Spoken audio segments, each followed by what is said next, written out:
Thank you for joining my talk today. I've been invited to talk about offline and out of mind, staying your best self in the age of social media. A new topic, I think, but a very hot topic and a current topic.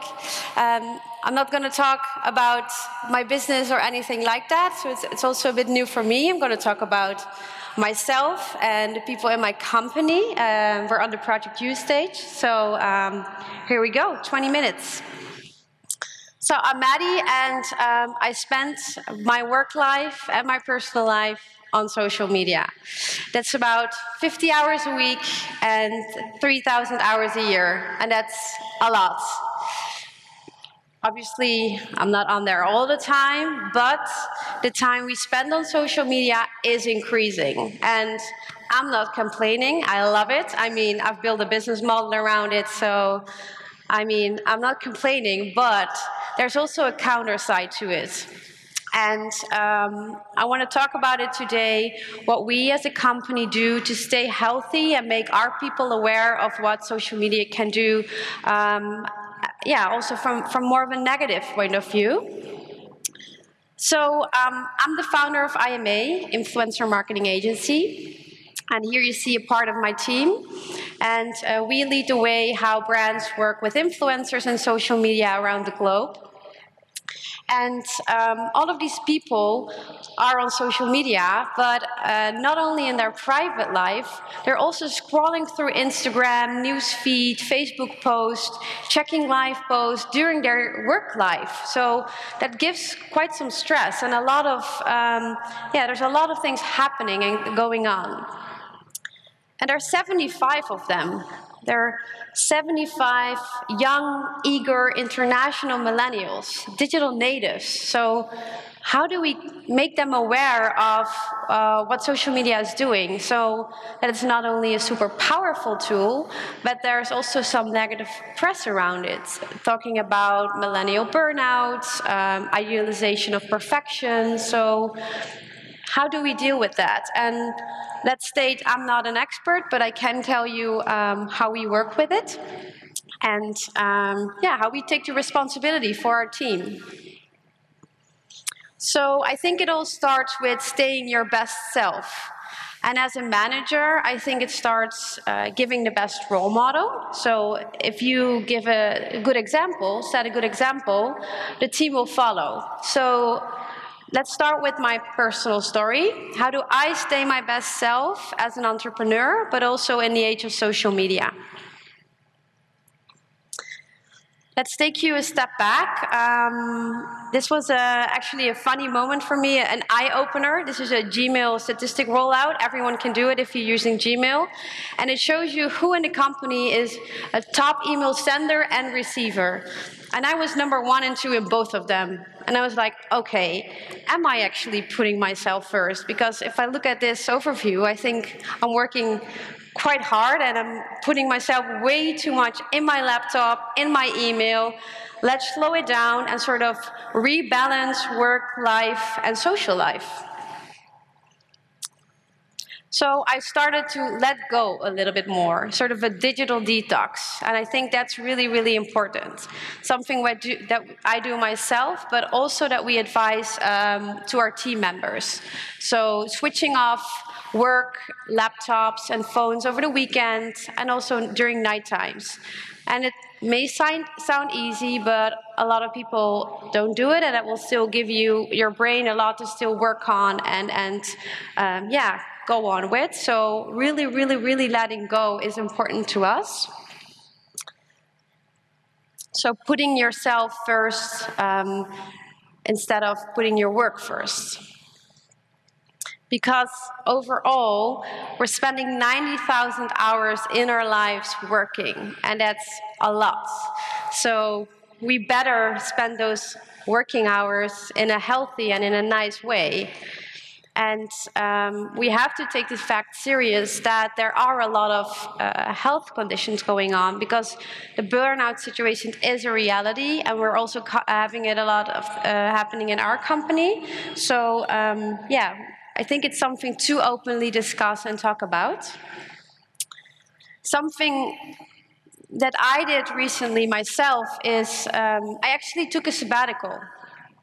And if you would have asked me 2 years ago, like, hey, why don't you go on a longer trip and just take some time off? I would have said, hell no.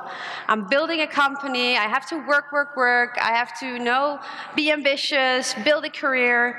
But then after 9 years of building, at some point I thought, I don't even really enjoy my success anymore, you know? I want to reflect and stand still. So why don't I take a break? And then the first 3 months of this year, I did it. I took a break, and actually, I can advise it to anyone. If you have the luxury to do it and you have the good people around you, it's the good timing, it really re-energizes your brain and your creativity. And I think it's nothing to be ashamed of. It's actually something very brave to do. And during my time off, I also watched this TED Talk from Steven Sagmeister, which is a very inspiring one to watch. I'm not going to show it right now, but if you have the time, watch it. He also talks about the power of time off, so what that can do to your brain and how you can really re-energize from time off. And he introduced a really interesting model. Traditionally, we're used to 25 years learning, then we work for 40 years, and then we have about 15 years of retirement. That's sort of the overall scope. But why don't we sort of chop up the retirement part and put it in bits and pieces in between work life? I mean, sounds more logic to me, and it will give you more energy along the way. Instead of just saving it all up till the end, and you're probably completely tired. So this will give you more energy and more time, and also more creativity along the way. That's a bit of my personal story, but obviously I also have a team to take care of. So how do I help my employees, those 75 eager millennials, to also stay their best selves? And for us, the most important topic is awareness. It's the most important thing. Make an open thing to talk about. Make sure they know it's happening and they can talk about it in an open way, but that they're also aware of themselves. So they know their pitfalls, they know their characters. So personal development trainings. And as a company, we, for example, invest a lot in trainings like color trainings. Maybe you're familiar with that one, where you really find out, am I a yellow, am I a blue, am I a red? And it explains you a lot about your character and how you're most likely to get stressed and what you can do in those type of situations. Because if you're more aware of yourself and of your own characters and pitfalls, you can also deal with them and sort of recognize when you're maybe getting close to a burnout or a depression or anything like that. And obviously physical health, also super important. We also organize boot camps, we introduce flex working, so people get up and they walk around through the office. So you really get an energetic and a fit team, so to say. Another thing we introduced is the culture of collaboration. We really believe in working together, and we do that in a few different ways. One of them is our flat structure, and for a young company like ours, we believe it's important that there are not too many layers. So it makes it easy for those young people to be ambitious, to show their talent, and to just work with everyone and work together. There's just 3 layers, so it makes it easy for them. And also, everyone's a creative. We don't have one creative floor. There's no one with the creative title. We believe everyone's a creative. Everyone can have ideas. And with that being said, you sparkle their talent and creative freedom a lot more. We have a laptop-less brainstorm policy, so all laptops must be closed, except for one who can take the notes, and flexible hours. So we really see that young people take their accountability. So it doesn't matter if they come in at 9, 9:30 or 10, as long as they get their work done. And then they will stay till late. So we introduce flex working, not only flex desks around the office, but also in hourly times. So they can come in and out and decide their own times, obviously within a frame, but it's working really well for us. Another thing we do is we organize passion projects. So we call it Make Your Own Success. And the picture behind me on the screen shows one of our most recent passion projects. It's a brand we launched completely in-house. It's a vodka brand. The idea, the design, the packaging, the event, everything was done by our team. And the fun thing about this is that everyone in the team could just jump in, help wherever they wanted, and it's not a client, it's just something we did for ourselves because we liked it, because it was our initiative. And even if you were a designer, you could say like, hey, I actually want to test my development skills. Can I change roles for some time? And then within a passion project like this, you can. So everyone can jump in, show their talent, and just help get a passion project to life.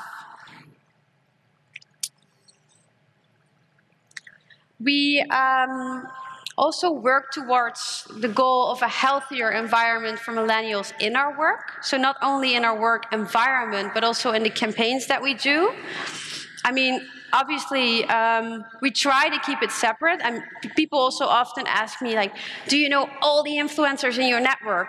Well, I don't. There are 25,000 of them all around the world. I don't scroll through all of their Instagrams. I don't even want to. So I keep it really, really separate. But I do want to use it in the work that we do, so in the marketing campaigns. And one of the examples that I have is a campaign that was recently done for Fat Boy. And Fat Boy is a beanbag company, obviously all about chilling, relaxing, letting go. And for them, we introduced the Get Fat campaign. And we used the insight of a lot of millennial burnouts happening, a lot of millennials being so stressed, of having a campaign around it. And also with influencers, so really showing the not so perfect sides, creating to-do lists instead of to-do lists, showing the perfect chill spots, showing holiday spots. So all about chilling and really fighting the stressed life. So really showing how to let go with Fat Boy. And to sum it up, we can show a few takeaways. Again, I don't have the solution. We're still facing a lot of issues in our company with young millennials as well. But I can give you some takeaways of the things that we are doing in our company, and it's working well for us. So I'll show you to them on the screen. And then lastly, I would like to end with the quote, something that we always used to say, I work for the company, but does the company also work for me? Thank you.